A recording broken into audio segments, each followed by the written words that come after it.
All right, let's dive in. Today, we're going to decode a force that shapes your world every single day, and honestly, most of the time, you probably don't even notice it. We're talking about American global hegemony.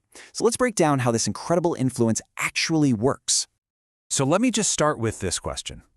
Is it really possible for one country to kind of steer the entire planet and do it so quietly that most of us don't even see it happening?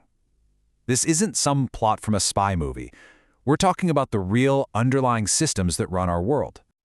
It all starts right here, the United States. Just one nation out of nearly 200 on Earth. And yet, its influence, it doesn't stop at its borders. From the busiest cities in Asia to the most remote villages in Africa, its presence is felt everywhere. Think about it. The money in the global economy, the movies we all watch, the technology that connects every single one of us, it's all being silently shaped. So how on earth did this happen? Well, that's exactly what we're here to figure out. Let's start with the first and, you could argue, the most fundamental pillar of power: money. But not just any money. We're talking about the absolute dominance of the US dollar. Just take a look at this. This chart shows you the massive scale of the dollar's power. Over 60% of all global trade happens in US dollars. That means when Germany is buying cars from Japan or Brazil is selling coffee to South Korea, they're probably not using euros or yen. Nope, they're using American dollars. So why is that? It really just boils down to one powerful word: trust. Now, this trust isn't an accident. It was built over decades of economic stability, especially after World War II.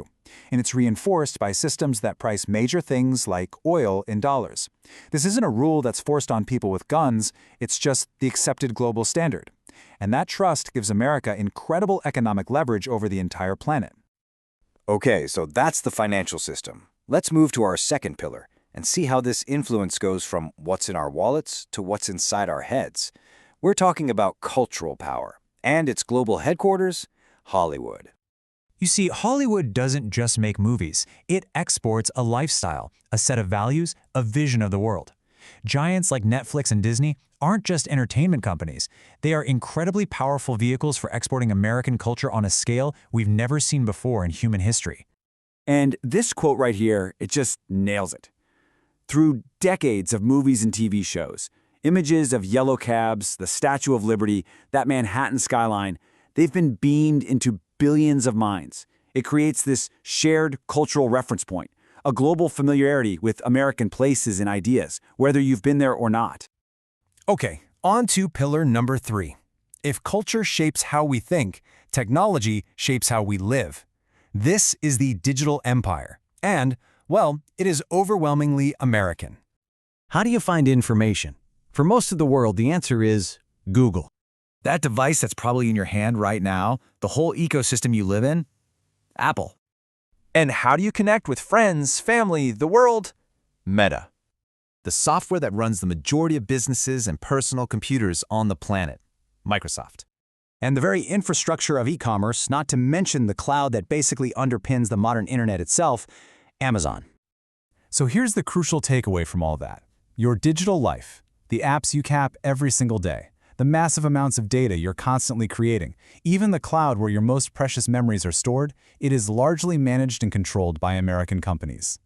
Now let's shift gears. We've talked about the subtle, almost invisible power of tech and culture.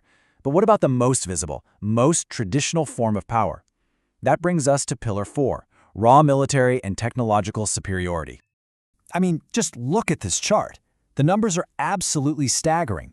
The United States spends more on its military than the next 10 biggest spending countries combined. This isn't just about having more ships and planes. This level of investment creates a massive technological advantage.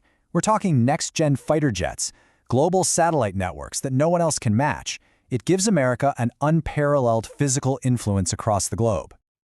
But true, lasting power isn't just about projecting force. It's about creating the future.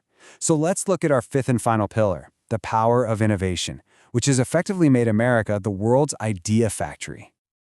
This right here is a critical piece of the whole puzzle. The world's most famous universities, Harvard, MIT, Stanford, they act like giant magnets, pulling in the best and brightest minds from every single country on Earth. So groundbreaking ideas are often born there, they're developed there, and then they're exported to the rest of the world, setting the agenda for science, technology, and business for years to come. So, we've looked at the pillars: money, culture, technology, military, and innovation. But what's the one thread that connects all of them? What is the real source of this incredible, enduring global power? Now, this is where it all clicks into place. We tend to think of power in really visible terms, right? Like weapons and money. And yeah, of course, those are important, but the real underlying power, the kind that truly lasts, comes from designing and controlling the systems themselves, the financial systems, the media systems, the technological systems.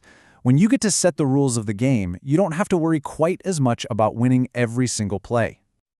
And that leaves us with one final, really crucial question to think about. If one country is the primary architect of the systems that run our world, who then is the primary architect of our future? It's definitely something to chew on.